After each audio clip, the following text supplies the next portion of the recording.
మన ప్రభువును లోకరక్షకుడైన యేసుక్రీస్తు నామమున మీ అందరికీ నా యొక్క ప్రత్యేక వందనములు. ఈ ఉదయకాల సమయమున దేవుడు మనకిస్తున్నటువంటి వాగ్దానమును చదువుకుందాం. యోబు గ్రంథము 8వ అధ్యాయము 6వ వచనము.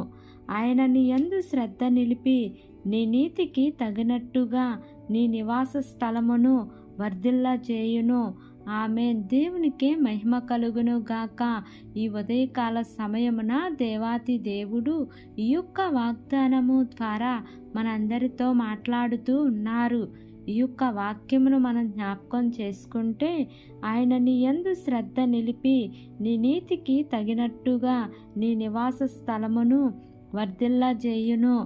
యోబు కష్టంలో ఉన్నప్పుడు తన స్నేహితులు యోబుని ఆదరించటానికి వచ్చి పలుకుతున్న మాటలు ఇవి. దేవుడు నీ యందు శ్రద్ధ నిలిపి నీ నీతికి తగినట్టుగా నీ నివాస స్థలాన్ని వర్ధిల్ల చేస్తాడు. ఎప్పుడంటే నీవు పవిత్రత కలిగి యథార్థత కలిగి నీవు జీవించినప్పుడు దేవుడు నీ జీవితంలో ఈ కార్యం చేస్తారు అని వారు యోబుకి తెలియజేస్తూ ఉన్నారు. వాస్తవానికి యోబు యథార్థవంతుడు అని, దేవుని యందు భయభక్తులు కలిగినవాడు అని, యోబు చెడుతనాన్ని విసర్జించినవాడు అని పరిశుద్ధాత్మ దేవుడు మొదటి అధ్యాయంలో 1వ వచనములో తెలియజేశారు. దేవుడు మన ఎడల శ్రద్ధ నిలిపే దేవుడై ఉన్నాడు. ఈ ప్రపంచంలో ఎన్నో కోట్ల మంది నివసిస్తూ ఉన్నప్పటికీ ఆయన ప్రత్యేకమైన దృష్టి తన బిడ్డల మీద నిలిపేవాడై ఉన్నాడు. ఆయన ఎప్పుడు తన దృష్టి మన మీద పెడతాడు అంటే, ఆయనను మనము వెతికినప్పుడు, ఆయనను మనము బతిమలాడినప్పుడు, మనము యథార్థంగా జీవించినప్పుడు, అప్పుడు ఆయన మన మీద దృష్టి నిలుపుతాడు. ఈ ఉదయకాల సమయమున ఈ యొక్క వాక్యము వింటున్న ప్రియా సహోదరి సహోదరుడా, నీవు ఒకవేళ నా మీద ఎవరు దృష్టి నిలిపేవారు ఎవరు లేరు అని నీవు ఎదురు చూస్తూ ఉన్నావా?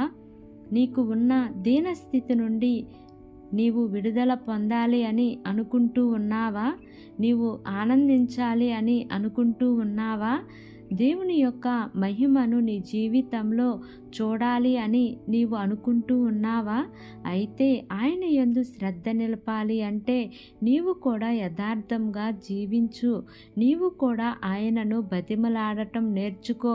ఆయన ఖచ్చితంగా నీ నివాస స్థలమును ఆయన వర్ధిల్ల చేస్తారు. ఆయన నిన్ను, నీ కుటుంబాన్ని, నీ బిడ్డలని, నీకు ఉన్న సమస్తాన్ని ఆయన వర్ధిల్ల చేసే దేవుడై ఉన్నాడు. యోబు గారిని కూడా దేవుడు ఆ విధంగా వర్ధిల్ల చేశారు. యోబుని దేవుడు అభివృద్ధి చేశాడు. యోబుకి దేవుడు సహాయం చేశారు. యోబు మీద దేవుడు తన దృష్టిని ఉంచాడు. మరి ఈ వాక్యము వింటున్న ప్రియా సహోదరి సహోదరుడా, నిన్ను నీ బంధువులు, నీ రక్త సంబంధికులు ఎవరు నీ మీద దృష్టి నిలపటం లేదా?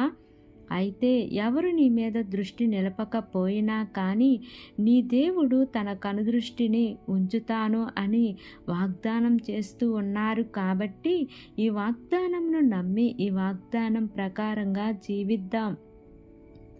దేవుడి వాగ్దానము మనందరి జీవితములలో నెరవేర్చబడును గాక. ఆమేన్. ప్రార్థన చేసుకుందాం.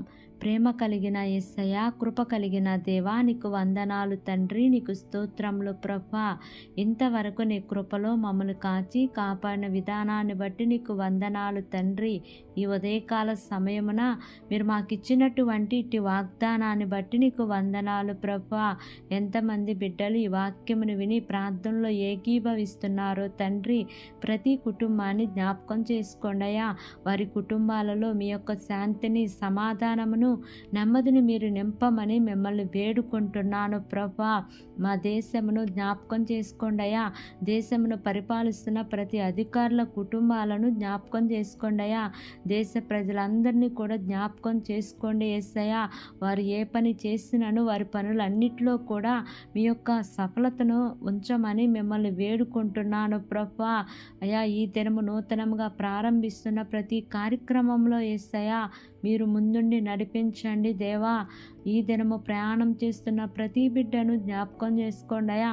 వారి యొక్క ప్రయాణం అంతట్లో కూడా నీ దేవదూతల కాపుదల ఉంచి క్షేమకరమైన ప్రయాణం వారు చేయులాగన సహాయము చేయమని నా యొక్క ప్రార్థన ఆలకించి అంగీకరించమని నజరేయుడైన యేసు అతి పరిశుద్ధ నామమున అడిగి వేడుకొని పొంది ఉన్నాము తండ్రి.